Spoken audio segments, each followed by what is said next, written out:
Hello everyone. तो इस lecture के सेकंड पार्ट में आपका स्वागत है। तो इसमें मैं बेसिकली ये बताऊंगा कि मैं कैसे रिवाइज करता था, like how I use to revise, और how to maximise your score in prelims, कि कैसे टेस्ट सीरीज से कैसे डील करें। तो मैं पहले बताता हूँ कि मैं कैसे रिवाइज करता था। जैसे मेरे जो नोट्स होते थे या जो बुक होती थी, तो मैं पहले उनको आज तक, जैसे अभी प्रीलिम्स के लिए 30-40 दिन बचे, तो मैं 30 दिन तक पूरे बुक्स वापस थोरोली पढ़ता था। उसके बाद मैं क्या करता था, जब 30 दिन के बाद वाला जो पीरियड रहता था, उसमें मैं सबसे पहले एक रीडिंग के बाद, जैसे 2 रीडिंग 3 रीडिंग के बाद जो जो मुझे लगता था कि जो मुझे नहीं याद है, तो मैं उनको फोकस करके सिर्फ अगले बार उनको पढ़ता था, उनको हाईलाइट कर लेता था या पेंसिल से या कुछ भी चीज़ों से। फिर सिर्फ उनको पढ़ता था थर्ड रीडिंग फोर्थ रीडिंग के बाद। फिर जैसे नेक्स्ट रीडिंग करता था, तो फिर जो जो चीज़ें मुझे नहीं याद है पॉइंट आउट करके सिर्फ उनको पढ़ता था, या फिर उन सभी चीज़ों को जो मुझे नहीं याद है 3-4 रीडिंग के बाद, तो मैं उनको एक फैक्ट शीट या फैक्ट कॉपी टाइप का कुछ बना लिया था। तो उस कॉपी में मैं सब्जेक्ट वाइज, जैसे सेक्शन जैसे हिस्ट्री के हैं तो हिस्ट्री के लिए 2 पेज छोड़ दो, फिर ज्योग्राफी के लिए 2 पेज, पॉलिटी के लिए 2 पेज, छत्तीसगढ़ वाले फैक्ट्स के लिए 10-12 पेज। तो ऐसे करके मैं क्या करता था, जो भी फैक्ट शीट है जो मुझे अपने मेन सोर्स से याद बार बार करने के बाद याद नहीं हो रहे हैं, या मुझे लगता है कि मुझे ये एग्ज़ाम के दिन तक याद होने चाहिए, या तो इनको एग्ज़ाम के दिन भी मेरे को 2-4 दिन पहले भी पढ़ना पड़ेगा, तो मैं उस टिपिकल फैक्ट्स को उसको मैं उस बुक में लिख लेता था और उसको मैं बार बार रिवाइज करता था। तो इससे क्या होता था, मैं जैसे एक होता है रिवीजन और एक होता है रिपीटेशन, तो मैं रिपीटेशन से बच जाता था। अगर जैसे एक पेज है, पूरा एक पेज से मेरे को सिर्फ 2 फैक्ट पढ़ने हैं, और उसके लिए अगर मैं वो हाईलाइट नहीं करूँगा या उस पिन पॉइंट चीज़ों को नहीं निकालूंगा बाहर, तो वो पूरा पेज मुझे पढ़ना पड़ेगा।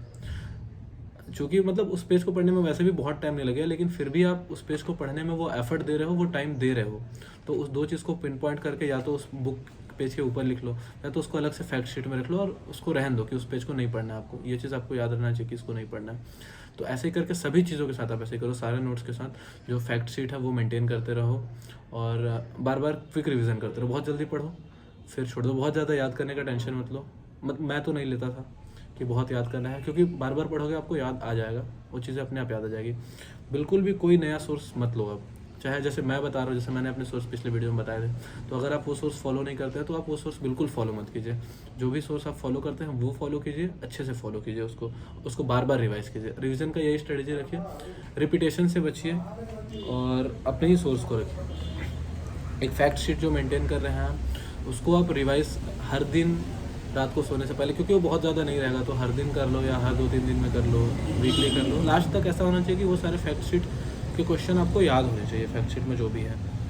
ये आप टेस्ट के साथ भी कीजिए और नोट्स के साथ भी कीजिए। और अपने स्कोर कैसे मैक्सिमाइज़ करें, ये तो हो गया रिवीजन का कि मैं कैसे रिवाइज़ करता था। अब दूसरे लेवल पे हम देखते हैं कि कैसे अपने स्कोर को मैक्सिमाइज़ करें, कैसे 140 कट ऑफ को हम क्रॉस करें, या कैसे नेगेटिव मार्किंग से बच के अपने जो मार्क्स हैं उसको बढ़ाएं।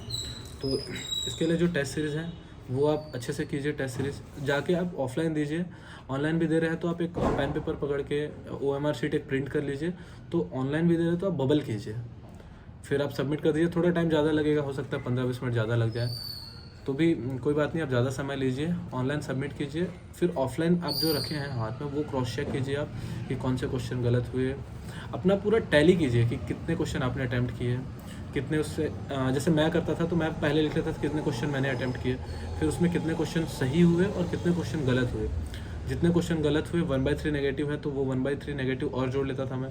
फिर टोटल जितने क्वेश्चन बनते थे एवरेज इन सबको करने के बाद कि कितने क्वेश्चन मेरे एग्जैक्टली सही हुए, जितने मुझे मार्क्स मिलेंगे, तो मैं ये टैली करके रखता था कि जैसे मुझे कितने मार्क्स मिल रहे हैं उस पेपर में, पर्टिकुलर पेपर में। तो आप ये टैली कीजिए। लास्ट में ऐसा होगा कि आपके जो मार्क्स आ रहे हैं टेस्ट सीरीज में, लगभग जैसे मेरे ऑलमोस्ट 75 तक पहुंच गए थे लास्ट के 3-4-5 टेस्ट में 75 74। कोई टफ टेस्ट सीरीज है तो 71, और ईजी है तो 78 79। तो इतने मार्क्स आपके आ जाएंगे और लास्ट में यही चीज़ें रिफ्लेक्ट होती है। जैसे 75 तो मेरे उस टाइम 75% ही आए थे। तो ये टैली करें आप। इसमें सबसे इम्पोर्टेंट है जो आप गलत कर रहे हैं उसमें आप लिखिए। जैसे अगर आप पहले टेस्ट में 8 क्वेश्चन या 9 क्वेश्चन गलत करें तो आप लिखिए कि क्यों ये 9 क्वेश्चन गलत है। अगले टेस्ट देने जाने से पहले ये 9 क्वेश्चन को पढ़िए। हर एक क्वेश्चन, जैसे 9 क्वेश्चन गलत तो पहले वाले में आप लिखिए कि क्या गलती थी आपकी, और अगले बार जैसे आप देने जाएंगे तो इसको पढ़ के जाइए। तो इससे क्या होगा कि आपको पता रहेगा कि क्या गलत नहीं करना है। आपको एक कांस्टेंट, जैसे कुछ काम को हम लोग घर पे करते हैं और कोई बार बार टोकता है तो हमको याद हो जाता है कि नहीं ये काम नहीं करना है, तो आप खुद को टोकिए कि आप ये गलती नहीं करना है, ये गलती नहीं करना है। आप अभी दिए टेस्ट, आज कोई गलती की है, 10वां टेस्ट दोगे, पहला टेस्ट के बाद अगर कभी 10वां टेस्ट दोगे तो ये गलती शायद आपको अगर लिखे नहीं हो तो शायद याद ना रहे वहाँ, तो आप फिर से सेम गलती करो। फिर आप बाद में एग्ज़ाम के बाद ये नहीं लगना चाहिए कि यार इतना बेसिक गलती किया, बहुत छोटा छोटा गलती किया। मतलब ये बहुत ज़्यादा कॉमन एक्सक्यूज़ है कि ये नहीं पढ़ा, कम अटैम्प्ट किया, कि ये नहीं करना था, इतना छोटा छोटा गलती हुआ। गलती हो गया, पेपर ख़त्म हो गया, आपको कुछ नहीं होगा उससे वो चीज़ करके। तो वो सारी गलतियों को आप अपने टेस्ट सीरीज़ में ही कर लीजिए और टेस्ट सीरीज़ में करके उसको एग्ज़ाम तक भूल जाइए। मतलब वो सारी चीज़ें आपको पता होनी चाहिए कि आप ये गलत कर रहे हैं और आपको ये नहीं करना है। जैसे मेरा एक दोस्त था, तो उसका हिस्ट्री बहुत अच्छा है, लेकिन मैं जब भी उसको अटैम्प्ट करते देखता था पेपर, वो हर बार हिस्ट्री के क्वेश्चन गलत करता था। तो आपको जो आता है वो तो बिल्कुल भी गलत नहीं करना है, बिल्कुल भी गलत नहीं करना है। तो आप हर बार अपनी गलती को लिखिए कि क्यों, क्या गलत कर रहे हैं आप, और उसको सुधारिए और रिवाइज ज़्यादा कीजिए। और टेस्ट सीरीज़ ऑफलाइन दीजिए, आप बबल कीजिए और लिखिए। और बबल भी गलत नहीं करना है, बार बार प्रैक्टिस करके ये भी हैबिट डेवलप कर लेना है कि बबल गलत नहीं करना है, ठीक है। जैसे और पेपर को देख के डरना बिल्कुल नहीं है। जैसे फाइनल पेपर जो आएगा या फिर जो भी अभी भी टेस्ट सीरीज़ आ रहा है, तो जैसे टेस्ट सीरीज़ देने का फ़ायदा एक ये भी है, जैसे 2019 में कट ऑफ लगभग 135 से 38 गया था, इस बार कट ऑफ 106-7 के समथिंग गया है। तो अगर आप डिफरेंट टेस्ट सीरीज़ देंगे, अलग अलग सेट ऑफ क्वेश्चन आप सॉल्व कर रहे हैं, तो किसी टेस्ट में आपके 150 आएंगे और किसी टेस्ट में आपको 110-115 आएगा।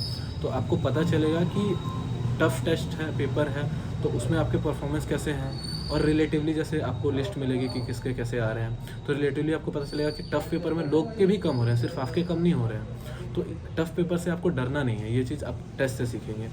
जो इजी पेपर आएगा तो आप देखोगे कि आपके 140-50 आ रहे हैं, तो सामने वाले और लोगों के भी 40-50 आ रहे हैं। तो इजी पेपर में भी आपको बहुत पैनिक नहीं करना है, अच्छे से पेपर सॉल्व करना है। तो टेस्ट सीरीज से आपका ये भी प्रैक्टिस होगा कि आपको एक्चुअल एग्जाम के दिन कैसे परफॉर्म करना है, वो फियर भी निकलेगा और आपको पता चलेगा कि अगर थोड़े टफ पेपर आया है तो कैसे आपको अपना मैक्सिमाइज़ करना है, नेगेटिव मिनिमम करना है। और पेपर देख के बिल्कुल भी मत डरना, क्योंकि आपको पेपर सॉल्व करना ही है और तभी आप अपना बेस्ट दोगे, डरोगे नहीं तो। ठीक है, चलो ऑल द बेस्ट। और हाँ, टेस्ट सीरीज़ का रिवीजन कैसे करना है हमको, टेस्ट सीरीज़ जो हम दे रहे हैं उसका रिवीजन, तो जनरली लोग स्किप करते हैं ये पार्ट या कम रिवीजन करते हैं। तो आपको क्या करना है, जैसे जो आप टेस्ट सीरीज़ दिए लगभग, जैसे कोई भी एक टेस्ट सीरीज़ लोगे तो अगर 40 टेस्ट है तो वो 40 टेस्ट जैसे मॉड्यूल वाइज होंगे शुरू में, फिर उसका लेंथ बढ़ाएंगे और लेंथ बढ़ाएंगे, 4 लेवल पे ये रहेगा, 3 या 4 लेवल पे। तो आपको क्या करना है, पहले लेवल में सारे टेस्ट को रिवाइज़ करना है। मतलब आप जैसे ही कंप्लीट करेंगे, अगला टेस्ट देने जाने से पहले पिछला वाला रिवाइज़ कर लीजिए। फिर जैसे नेक्स्ट मॉड्यूल आप देने जाओगे तो आपको पिछले मॉड्यूल के सारे टेस्ट के सारे क्वेश्चन लगभग याद होने चाहिए।